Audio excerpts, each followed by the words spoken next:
如何在 Windows 11中对齐任务栏？默认情况下 ，Windows 11将开始菜单和任务栏项放在任务栏的中心位置。如果您希望将任务栏项靠左对齐，就像在旧版 Windows 中一样，调整起来很容易。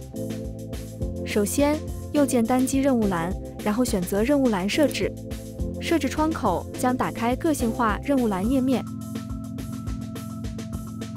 向下滚动到任务栏行为选项，单击以展开行为设置。单击任务栏对齐方式下拉菜单，默认情况下，居中处于选中状态。您可以选择将任务栏靠左对齐。选择靠左对齐选项后，任务栏图标将移动到屏幕左侧。返回到任务栏行为菜单，并选择居中，可随时恢复到默认视图。